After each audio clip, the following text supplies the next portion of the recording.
Welcome back, folks. It's another great day here on Valiant Renegade. Make sure you hit that like, hit that subscribe, hit that notification bell. Share this sucker out on the social medias. And do leave a comment before you head out today. Because this is where Hollywood comes to get put through the business and financial lens of reality.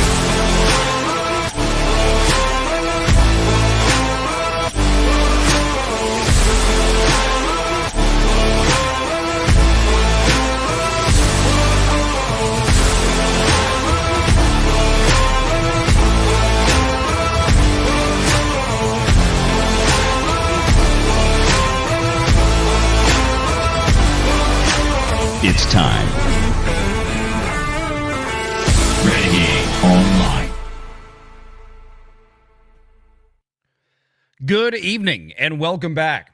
Bit of a special edition here, I guess, for the regular channel for Valiant Renegade and a not-so-special Thursday night. We always do this on Renegade Nation on Thursday night. So just been a very busy week work-wise. Couldn't make it last night. I was just too exhausted to do it.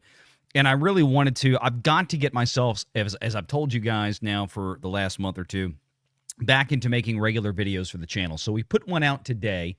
Our buddy Jonas is on the road with family. He's got a lot going on this week, so that was the first video of my own that I've edited in quite some time because Jonas just wasn't available, understandably so. Ron Coleman was not available tonight. He was buried in work. I feel like we are all just slammed right now, but I felt like we got to do a show because I didn't do one last night, and then, you know, missing a Renegade Nation show. I'm like, good Lord. So we've got this topic right now, and I know we've kind of got a bit of a mixture of audiences. Of course, we've got our regular fans out there watching where we cover the Hollywood side of things. But like I've talked about for nearly 5 years on YouTube, in fact, 5-year anniversary here in just about 2 weeks, that, you know, politics is inexorably linked to Hollywood and vice versa. And we're going to talk about tonight, for those of you watching for the political commentary, it will be involved as well. So stay tuned for that. We're doing it exclusively on YouTube, no X tonight. I figured I always try to mix things up a little bit. Some people are saying ads. Oh, they're ads. Oh, you know what? If you're watching on the main channel, you know what? I forgot to fix that. That's my fault. That's totally my fault. Let me go in and fix that right now. You should get an ad when you first come in, but not once the show begins. And I think my main channel is set up for automated ads as a default, which because of the videos that we put out. So I think it probably did it for the live stream again. Let me double check. I'm sorry, guys. Bear with me 1 second. Let me get it fixed. Yep, it's on automatic ads. It has now been corrected. Okay, so we should be good from here on out. And I see people out there, the damage is already done with Star Wars. I get all that. But it occurred to me today that, you know, what we're looking at, the story we're going to talk about, and it's a microcosm, although it's a big fish in the pond, right? This is Star Wars we're talking about. But I want people to start thinking out there in the audience about, would we be seeing quite the things we're seeing right now with the story we're going to talk about here? We all knew from a financial perspective this should have happened ages ago, where Disney is now walking back and beginning the process seemingly of, and I don't want people to conflate this with a retcon or decanonizing Disney Star Wars, but I want people to realize that Disney walking back, the use, the facilitation of Disney Star Wars in Disney parks, this is a big story. And I realize there is a tremendous amount of apathy out there on the part of most of us. You know, most of my audience are people like me, guys like me, Gen X boys, right? We grew up on Star Wars. We grew up on Lucas. We grew up on Richard Donner and the Goonies. We grew up on Steven Spielberg, the golden era, the second golden era of Hollywood in the 80s. And then all the liberal white women got involved. and they dragged their progressive Democrat politics into Hollywood and quite frankly destroyed everything. Many of you out there are probably seeing the stories this week about this new Star Trek show, Starfleet Academy. It looks like hot ass. It looks like diarrhea on a summer day in Louisiana. It looks like crap. And it's one of those things to where, Star Trek has been making the same horrific mistakes that Disney did with Star Wars. But now we're starting to see a turn. And I have to ask myself, and this is going to sound to a lot of people out there, this is going to sound like maybe a bit of a, Valiant, maybe you're reaching a little bit. I'm not so sure. Would we be seeing stories like this if Kamala Harris had won the election? If Trump hadn't swept back into office in November of 24, about 13 months ago, in historic fashion, would we be seeing this? We know, and we've seen stories of Hollywood beginning to start to reject woke. And we've seen it from a multitude of industry out there, not just entertainment, not just Hollywood, but a rejection of political woke. And there's probably no better example, at least no bigger financial disaster of an example than Disney Star Wars by trying to turn it into a female brand. Now, for some of you out there watching, you're probably going to hear me go through some things that you've heard me cover ad nauseum a million times. But I'm going to do it for the new people out there because it's important that we all understand where we are and why I think we are here, at least in part. In part.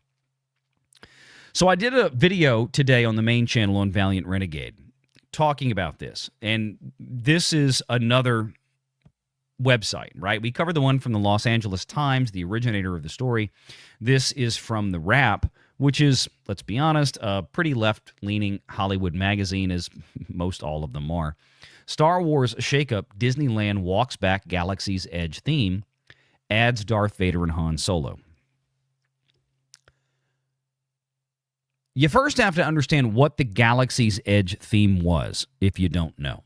And that was the female-branded, the Force's female brand of Star Wars.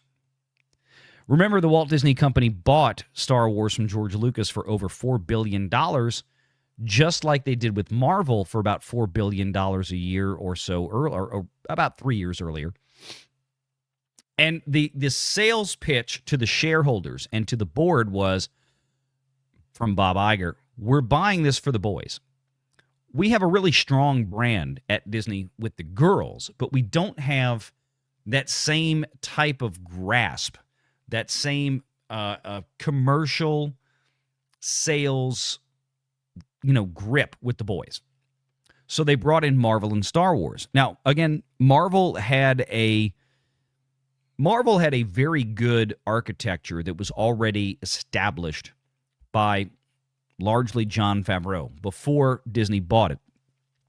And what we got from Marvel early on was phases 1 through 3 that led into Avengers Infinity War and Avengers Endgame.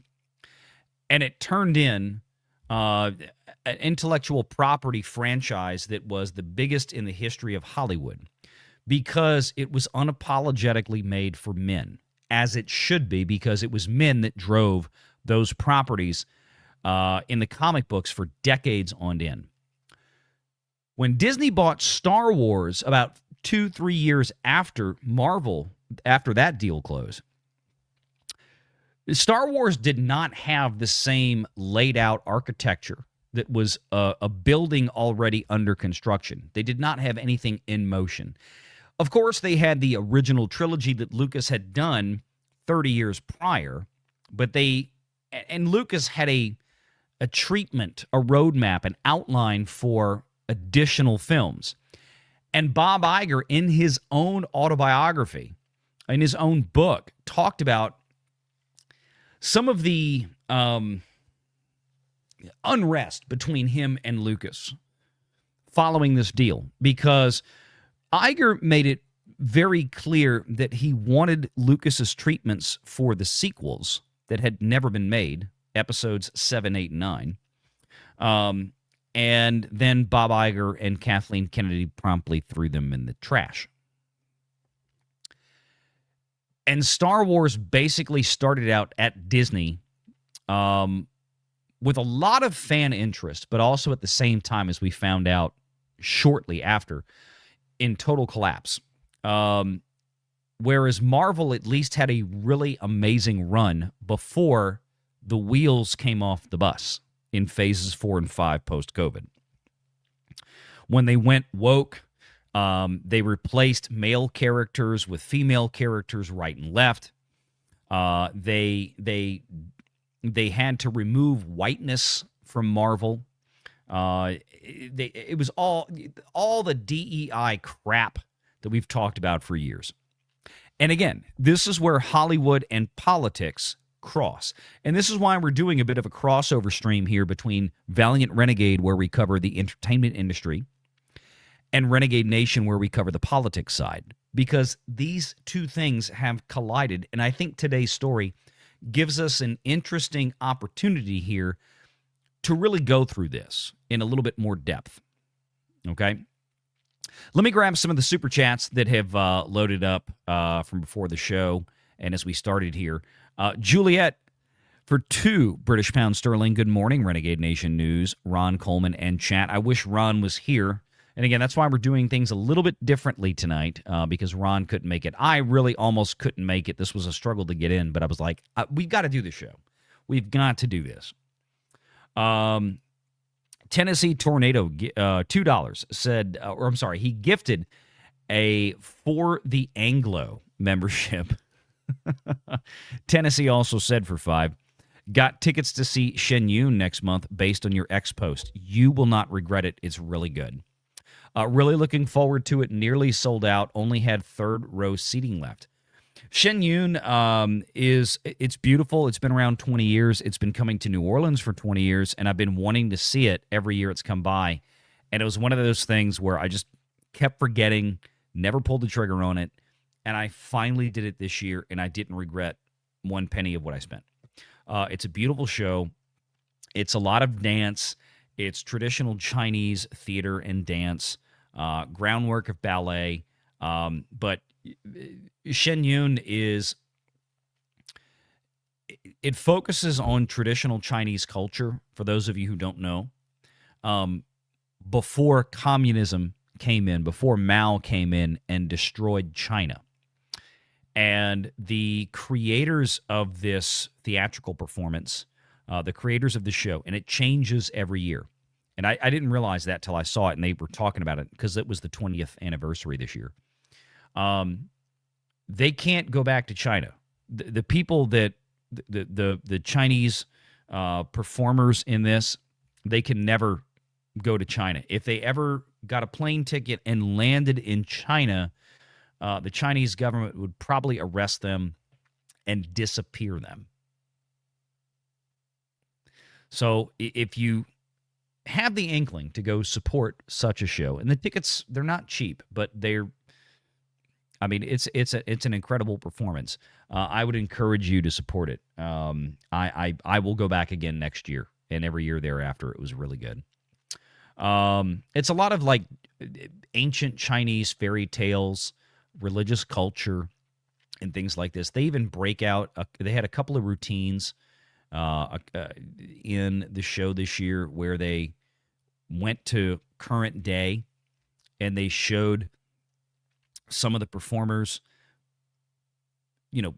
exercising religious or classical Chinese religious culture, which it's very similar to what we think of in the West, especially if you're a Christian.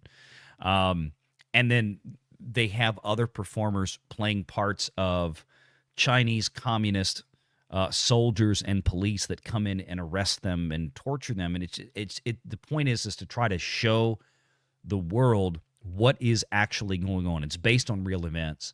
And it's something that I wish everybody would go see.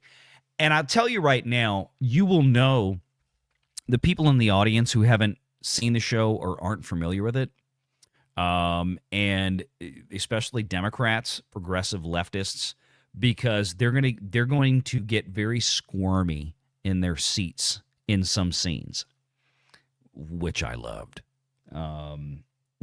It's I'll leave it there. Enjoy it, Tennessee. Thank you for the gifted membership on the main channel. Wonko also gifted 1 Valiant Renegade membership on the main channel. Thank you, Wonko. Marcus for 5 gifted 1 Grab the Cocoa and Watch the Dems Burn Their Own Minneapolis to the Ground membership. Yeah, we'll talk a little bit about that as well.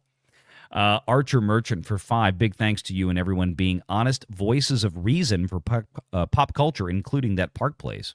And Geeks and Gamers, hail to the 199. Keep up the good work in 26.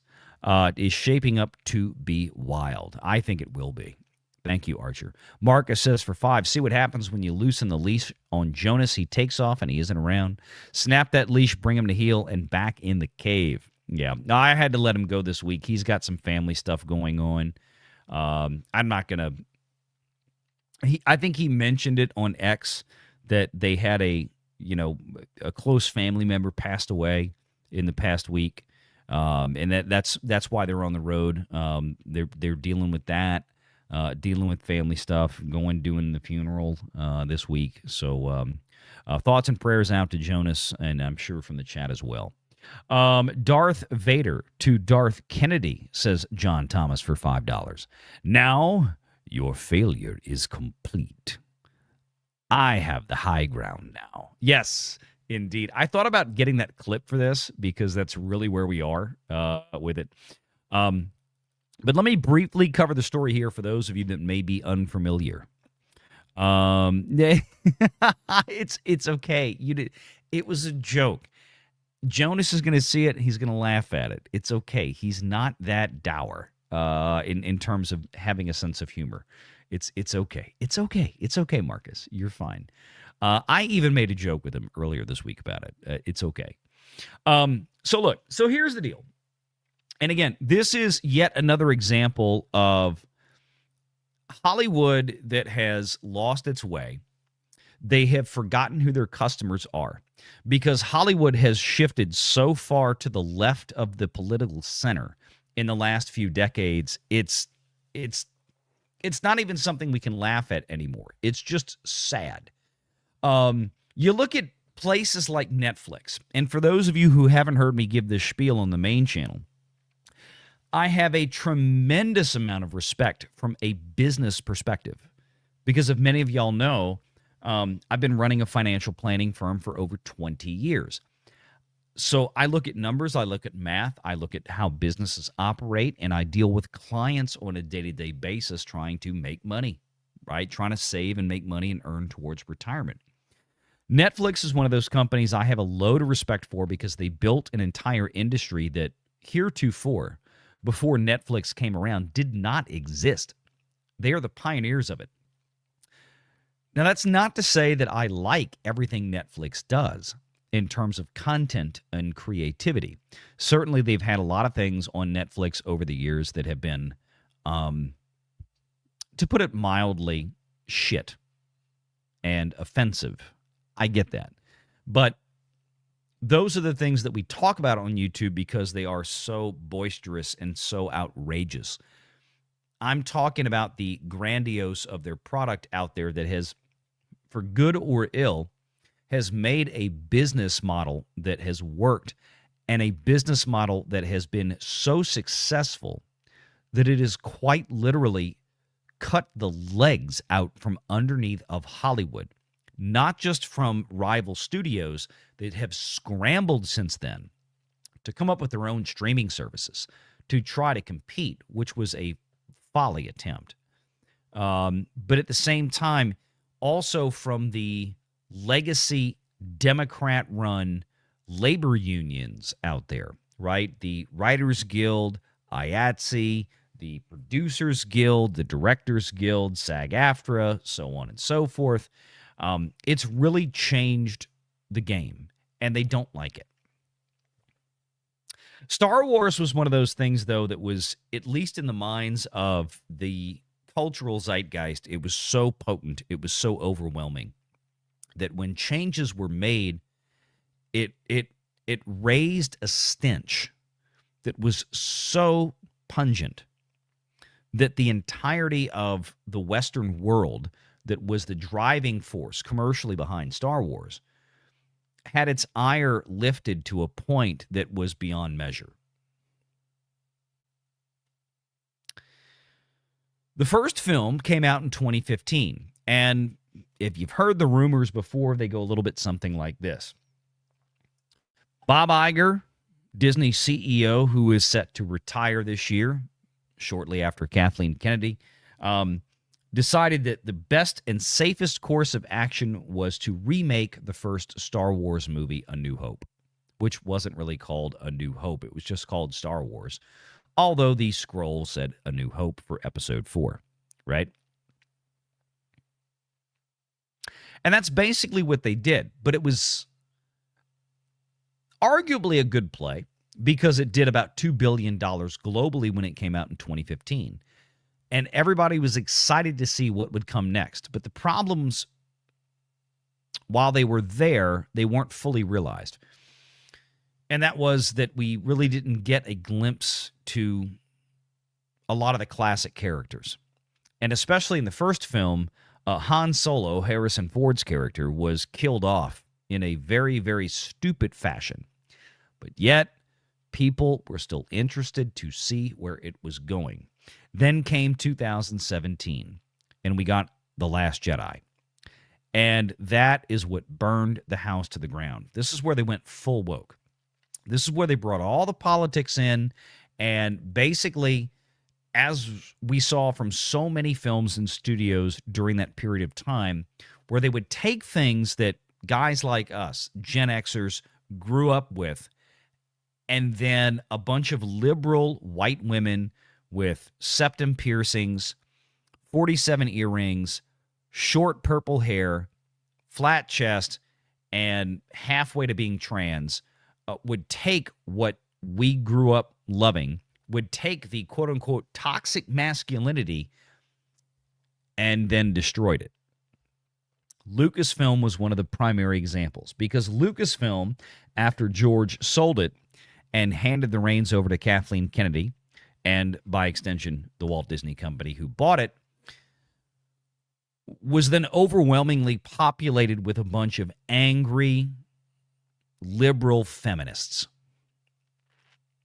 And what we got was Star Wars in name only. They turned it into the Walmart brand of Star Wars, the great value brand of Star Wars. Because angry, liberal white women with short purple hair and nose rings, frankly, no matter where they went to college and what degree they graduated with, were not capable in any way of even remotely carrying on the legacy of what this franchise was. And we all know that now. So what we got was a female Mary Sue character. And no offense to Daisy Ridley, because she was hired to do a job to play Rey Palpatine. And she did it. She did what the directors and the writers told her to do. But her character was just horrible. It was designed, as was the rest of the story, to rip apart, quote-unquote, again, toxic masculinity. It was designed to deconstruct all of the greatness that was built by George Lucas. It was designed to offend and middle finger men around the world, especially Gen X, middle-aged white men and old white men that grew up with Star Wars, because these bitches hated the patriarchy. And there was no more apparent representation of this than in the second film, in The Last Jedi, when Rey and Luke meet for the first time. And you got Luke sucking blue alien titty milk, acting nothing like Luke Skywalker. What does it sound like to you out there? It should sound like damn near everything that went on in America for a decade, and especially ramped up with the whole, George Floyd bullshit. Anti-whiteness, anti-man, the rise of the purple-haired liberal white woman, the absolute bane of Western society, the most destructive voting demographic in the history of this country, and the second place is not even close by orders of magnitude. So now we're in a time when even Disney, who at one point many years ago, and for, several occasions I've said this, that the Walt Disney Company would be the last of the house of cards to fold when it came to woke. And maybe, just maybe, we're starting to see a few signs of that now. Like this. And what I want people to understand is that while this seems small, and I grant you that on the surface it is, there's something more to this, especially when we look at the timing. Starting in April, the recent addition to the Anaheim theme park, meaning Galaxy's Edge, Star Wars Land, will no longer be based solely on the Star Wars sequel trilogy, meaning Disney Star Wars. When you look at articles like this, and I'm not going to pay to read this, I just wanted to give you, I had a different bit here because there's so many articles from this today. And I'm going to go back to the LA Times piece, I guess. Bear with me one second. Let's pull this up so we can read it. Here we go. In a shift from the original version, Star Wars Galaxy's Edge will be bringing in classic characters, and they put that in quotes. I'm going to tell you why, such as Darth Vader, Luke Skywalker, Han Solo, and Princess Leia. While a lot of these articles are talking about how it's no longer going to be exclusively Disney Star Wars, they're going to blend it. Let me explain this to you in as plain a fashion as I can. Within the next 3 to 5 years, if not even sooner, every remnant of Disney Star Wars in the parks will be eradicated. Let me repeat that. Within the next 5 years, if not less, every remnant of Disney-branded Star Wars in the theme parks will be eradicated. Maybe there'll still be a little bit of Rey or something somewhere. I get that. But the overwhelming nature of the Disney parks in the next 5 years in terms of Galaxy's Edge is going to shift back to classic Star Wars. Remember what I said? Put classic in quotes. Why is that there? It's there because the term classic Star Wars in quotes is actually something that is derived directly from the Walt Disney Company's own internal financial reporting. On the main channel, on Valiant Renegade, not Renegade Nation, and again, we're co-streaming tonight on both channels. Why did my camera just kind of like dip on focus? Did I really confuse the shit out of it? Okay, a little weird. They did that because not long ago, about 2 years ago, Disney started realizing that the sales of Star Wars, the sales of... Why did that open? Oh, that's what was goofing up. That might have done it. Disney started realizing a couple of 2 or 3 years ago that the sales of Disney Star Wars was...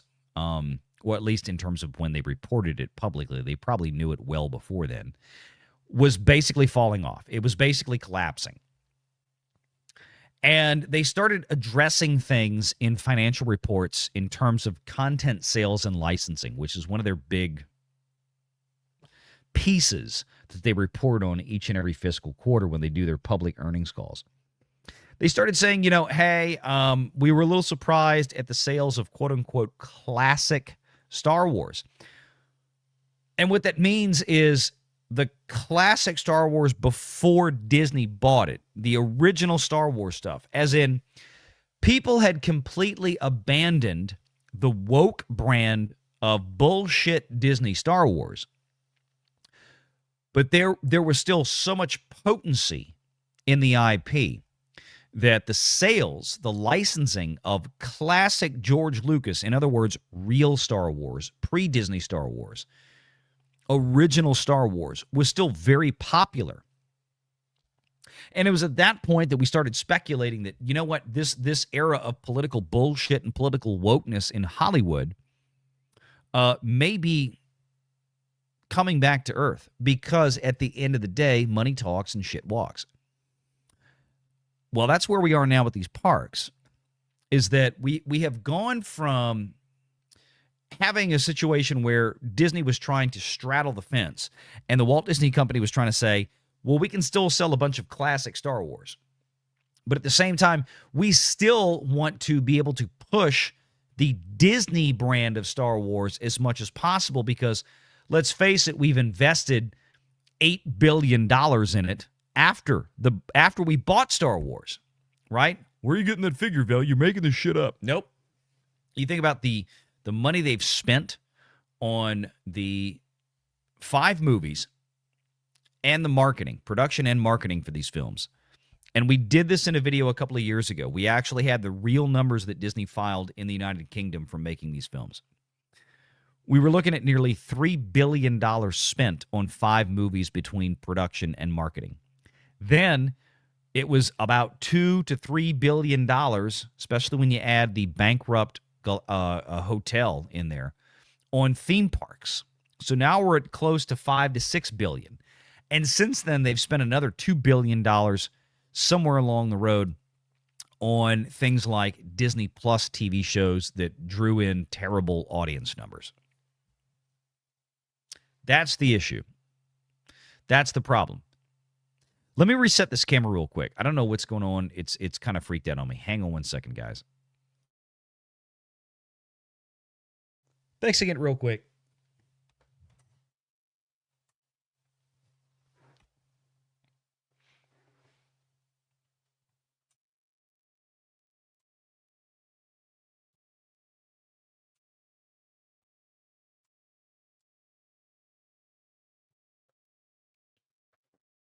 Okay, hopefully, there we go. That's a little bit better. That's what we're looking for. So when we look back to the article here, again, I'm trying to give people a bit of perspective at what this means, again, from a political standpoint. And I keep wondering, here we are in early 26. Obviously, this decision with Disney obviously was made some time ago. This has been a slow burn. They've been bringing the characters back. They've been doing test piloting through 25. Would this have happened? Would we be on this course, even still today, if Donald Trump had not been reelected in 24? I think that was the straw that broke the camel's back, especially for woke Hollywood, because we're starting to see shifts like this.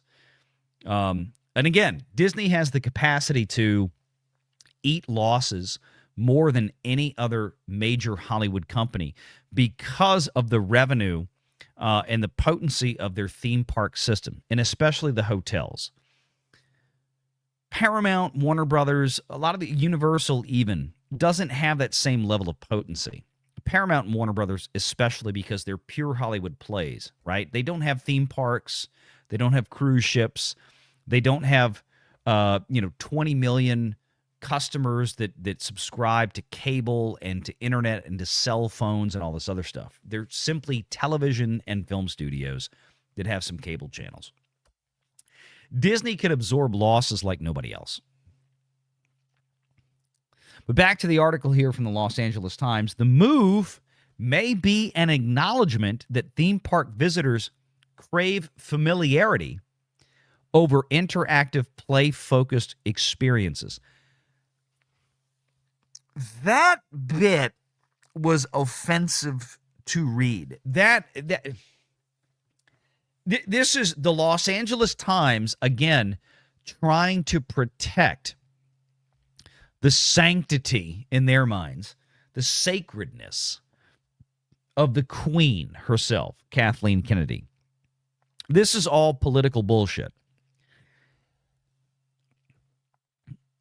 Theme park visitors are not craving familiarity over interactive play-focused experiences in Star Wars land at Disney. What they're craving is the familiarity of Star Wars that Disney has not only denied them for over a decade, but has gone out of their way to denigrate, to make fun of, to trash, to destroy. They're craving real Star Wars, not over interactive play-focused experiences.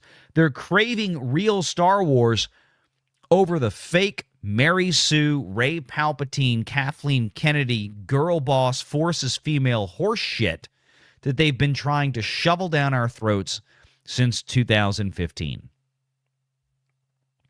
That's what audiences are craving. When you keep pumping out, some of y'all watching right now, I know the people on the main channel are going to be like, oh no, oh God, not again. But some people out there haven't seen this. Let me give you one of the best examples of Kathleen Kennedy branded Star Wars, besides... Yeah, I did that. That's always funny as hell. Let me show you some Disney Star Wars stuff. To be in any way, shape, or form a part of the wave that is ushering in inclusion and safety for Black nerds, it's my dream come true. Yeah, Disney Star Wars there. That was from The Acolyte. How about, let's see, where's my clip from The Acolyte for those of y'all who haven't seen it? I'm trying not to offend you with it, but I know some people will. The power of one, the power of two, the power of...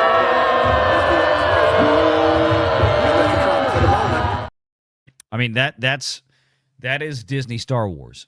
It's again, a male-dominated brand for 40 years that made tens of billions of dollars for Lucasfilm in merchandise sales and branding and licensing that Disney destroyed in such short order. And the woman who was responsible for it, Kathleen Kennedy, was, and I've said this before for years. I said, probably the first time I said this on a stream was, I bet 3-4 years ago. Kathleen Kennedy is the Hillary Clinton of Hollywood. And she really is, if you stop and think about it. She really is. Kathleen Kennedy is the Hillary Clinton of Hollywood. Here's what I mean. You look at somebody like Hillary Clinton, whose only accomplishment in life was marrying Bill and then riding his coattails, right? Bill was the popular guy. Nobody liked Hillary in the 90s. Nobody voted for her. People voted for Bill because even though they may not have politically agreed with the Democrat Party, there was some charisma to him, especially if you were paying attention in 92 at his first election. Hillary then was waltzed into office as a senator from the state of New York, where she and Bill had never lived until they left office in 2000. And Hillary was basically propped up by Bill and the party due to his popularity. And she acted like, remember her famous line during the 90s when she was the first lady, "We are the president." And just an entire undeserved sense of accomplishment when she had accomplished nothing. And she was handed everything right up until a point where she had to kind of do things on her own, right? And that was getting elected president in 2016. By that point, Bill Clinton's popularity wasn't really there anymore. Hillary thought, however, that she she was so popular and she was so self-made and she was so deserving of the role that in 2016 she mouthed off against Donald Trump the whole time. CNN, MSNBC, nobody thought Trump could actually get elected, and then he did it. And Hillary Clinton was so devastated that night on election night and got so drunk because of it, she couldn't even show up on stage to do a concession. She was beside herself. She was done. She was a broken woman. And she was broken because she had gotten to that position without actually earning it. Ladies and gentlemen, I give you Kathleen Kennedy.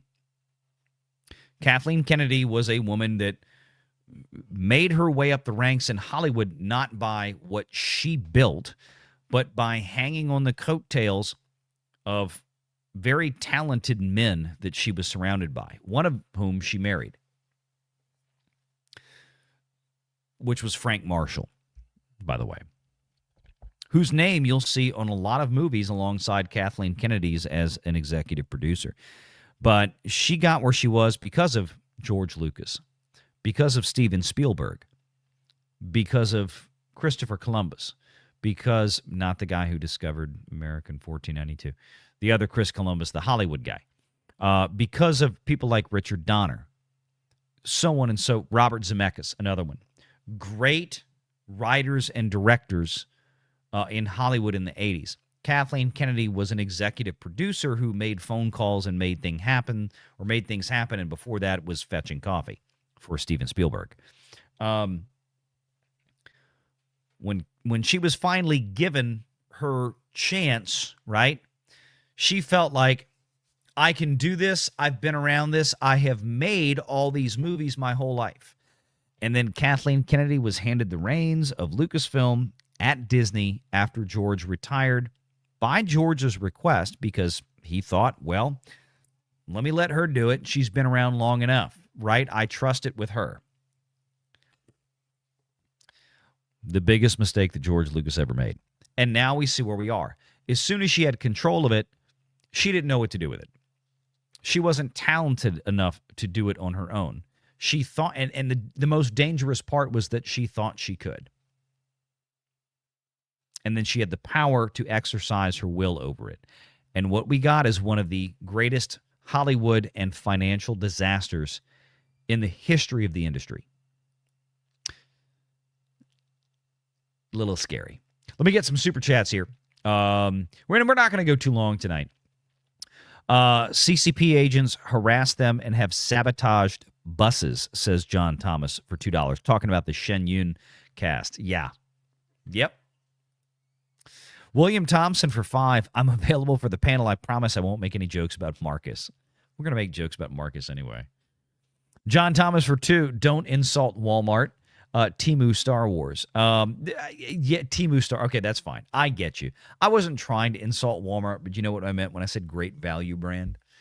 Araxis for $2. Drive-by gifting. Good night. Good to see you, Araxis. Thank you so much. And he sends in 5 gifted Valiant Renegade channel memberships. God bless you, sir.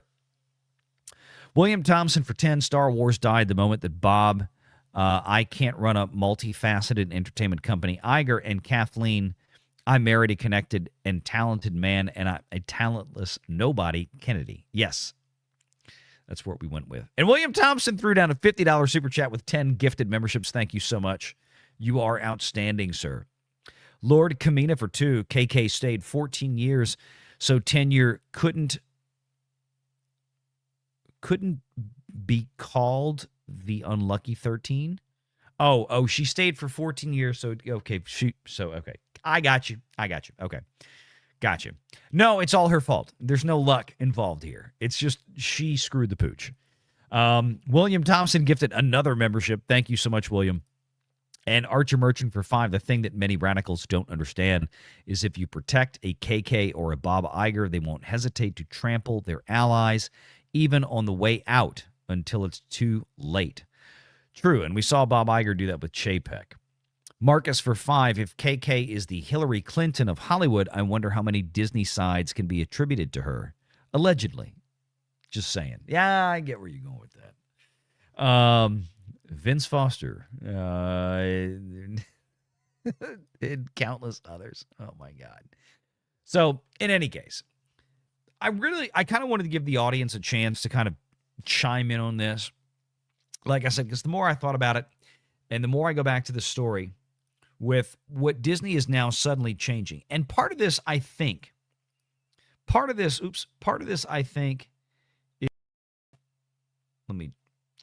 I goofed it. Let me fix that. There we go.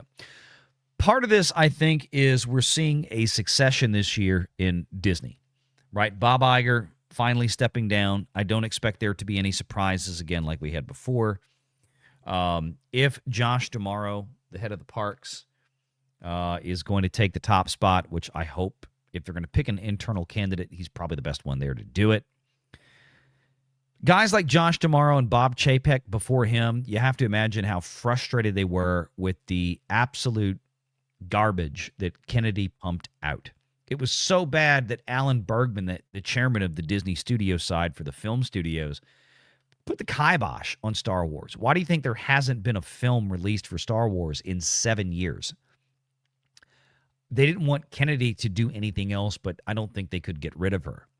And again, this all goes back to old school Hollywood leftist politics, right?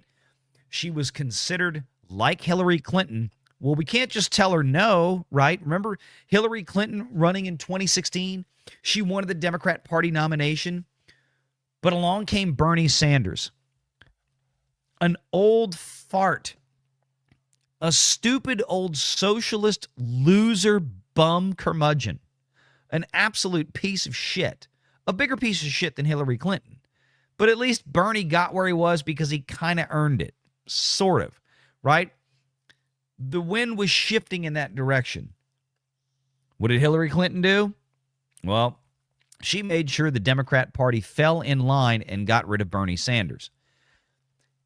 Kathleen Kennedy is not terribly dissimilar. Another woman that did not earn where she got, rode on the coattails of the men who brought her to the dance, and then acted like she had broken some glass ceiling when she clearly hadn't. And America obviously overwhelmingly recognized it because they told her no, and they elected Donald Trump instead.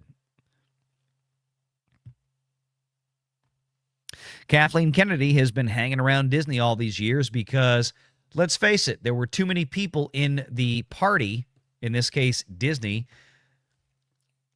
They were just going to do her bidding. But now I think we've reached a point where the money has gotten too big. The losses have gotten too big in that regard, and now they have to start shifting gears. And yeah, this is exactly it, a leftist woman surrounded by leftist men. That's what it is. That's the big thing, right? Yep. That's it, Hawkeye. She was handed it, Doge Pal. How did she win her Senate bid? She was handed it. She and Bill moved into New York, and the Democrat Party ensured that she was going to get the nomination. That was it. Just like, how did she get the nomination in 2016 when she knocked out Bernie, who was more popular? Same thing. Same thing in 2000, or whenever she first got elected to the Senate. Right? It was all political power bullshit. Nothing deserved. Absolutely nothing deserved. But here we have it where, you know what? You've got Star Wars lands, getting back to this, that were built by Kathleen Kennedy's edict to be front-facing in her mind, to be more immersed in the Star Wars that was being built by Disney than what came before it, because they weren't trying to appease 50-year-old white dudes, right?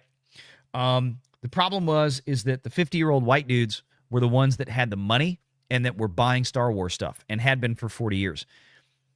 And you told them to fuck off.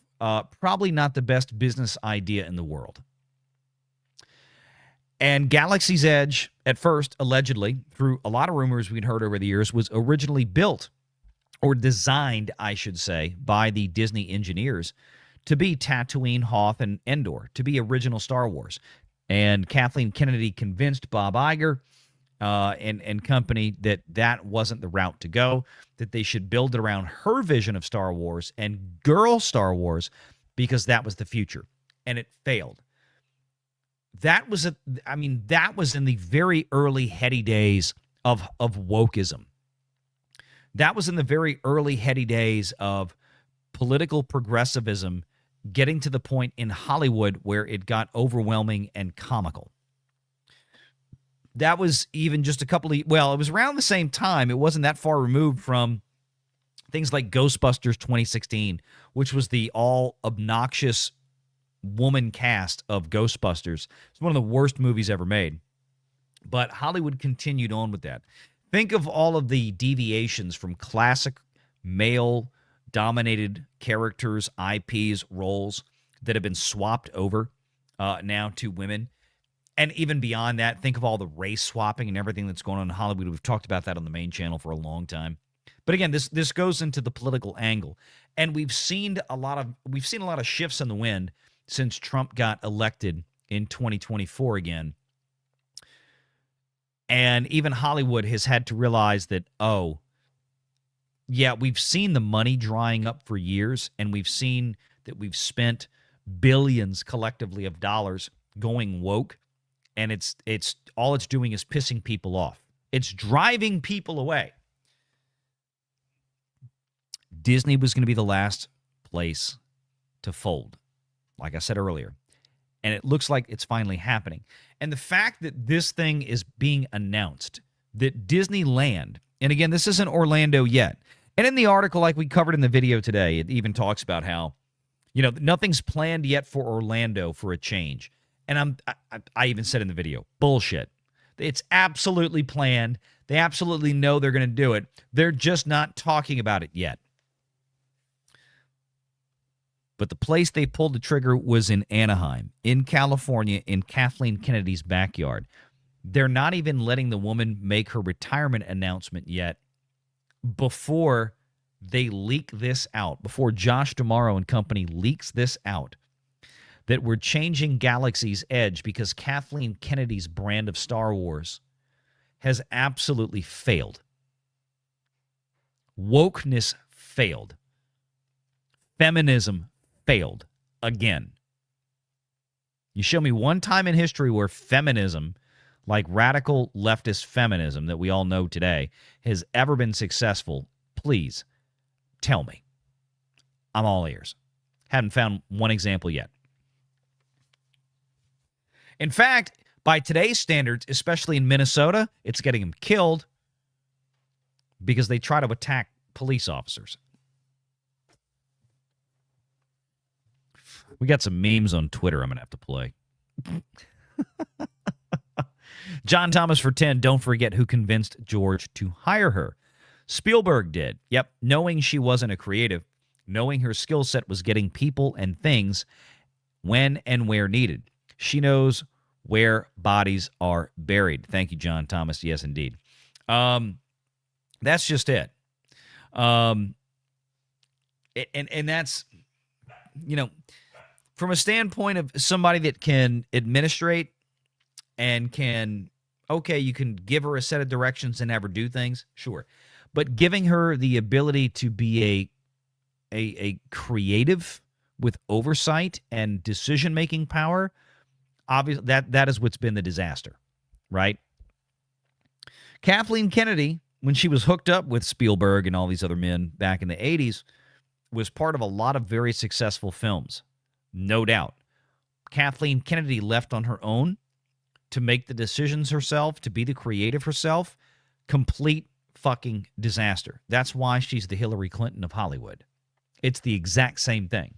It's a woman who got to where she was not because of her own talent and merit, but she got to where she was because as time went on, as we got into the 2000s, and especially 2010 and beyond, when wokeness really started going, it was about putting women in positions just because they were women, right?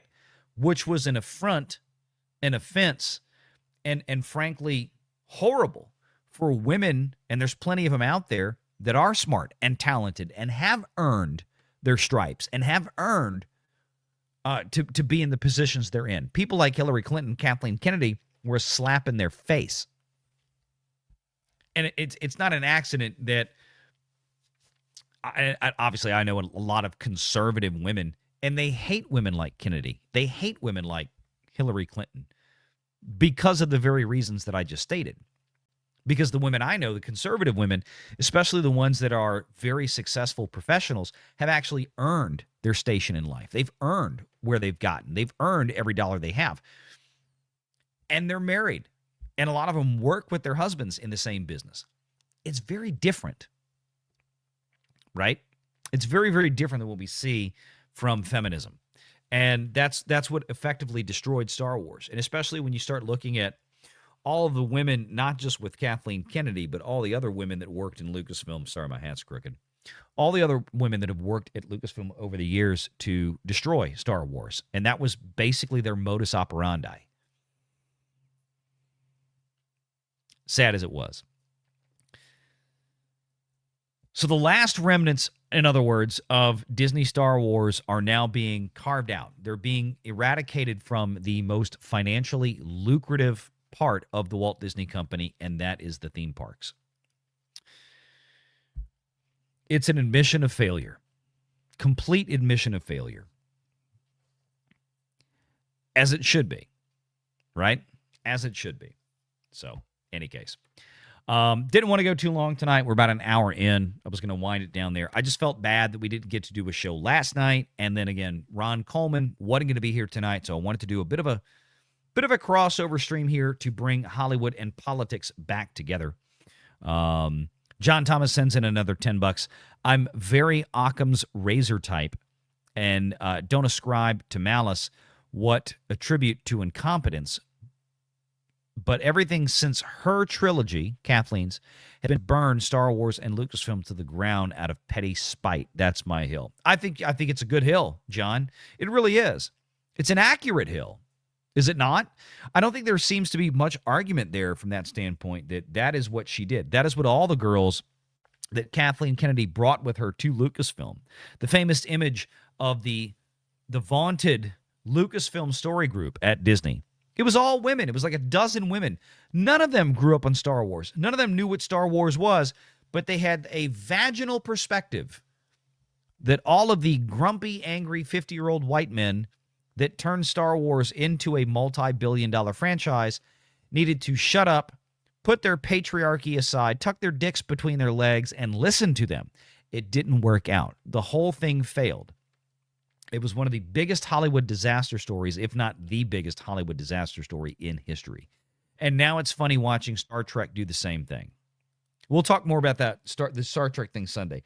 I think Starfleet Academy premieres tomorrow, and part of me, it looks so awful that I kind of want to watch it so we can talk about it. It looks atrociously bad. I've never seen anything so horrific in my life from just the trailers and the clips that I've seen. But it's going down that road. It really, really is. You ought to just call it, instead of Starfleet Academy, just call it Starfleet Short Bus. Because that's what it looks like. There's even a Down syndrome person, or at least an actress that's playing one. But in real life, she seems that way on the red carpet. We'll talk about that Sunday. I haven't got the energy to go through that tonight. So, anyway, thank you guys. Oh, yeah, Academy, that's right. I forgot. Thank you for reminding me, Eric. They premiered Starfleet Academy on YouTube today. It peaked out at 1,300 viewers. Nerdrotic Gary started his nooner show with an empty chair and the wall behind him. And it had 1,300. He had more viewers with an empty chair on his live stream than the new Star Trek show did on the same day.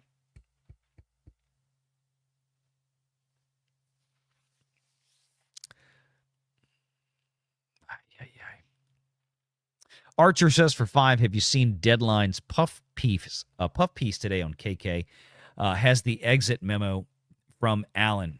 Yeah, I'd heard about this. I'm probably going to have a video on that tomorrow. I had a super, super busy day. And this whole week has been kind of crazy. And like I texted Ron Coleman today at like 4 or 5 o'clock, and I'm like, you good for a show tonight? He's like, I am so buried with work right now. I was like, do you want to reschedule? He said, yes, thank you. I said, fine. I didn't even argue. And then I'm like, well, I didn't do my main show last night, so I felt like we needed to do something anyway. But yes, Archer, thank you very much. I am going to talk about this.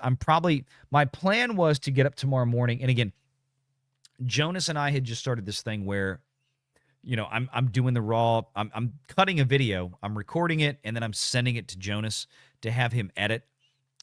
And then now, we just started doing that in the last 20, 30 days. But he's got a lot going on this week. So probably what I'm going to do is I'm going to get up in the morning, I'm going to cut the video, I'm going to do like I did today, do some editing, and get it out probably midday tomorrow. So I'll be talking about that, trying to get the algorithm in the main channel on Valiant Renegade back up. So again, if you're subscribed to Renegade Nation, subscribe to the main channel on Valiant Renegade. If you're watching on Valiant Renegade, sub to Renegade Nation. We're trying to build them both up. Spock was, the doll of Spock. I know, it was. So thank you all for hanging out, and we'll have hopefully another video tomorrow, and then we will see you Sunday. Get back on track. There's more going on right now with my daily professional life than I anticipated right now, but that's a good thing. It's a good thing. It's good paying stuff. It's business. And then again, I will be down in Orlando in a couple of weeks, and we'll be doing some fun stuff from there. But I want you to stay tuned to our friends over at Force of Light, Michelle and Natalie.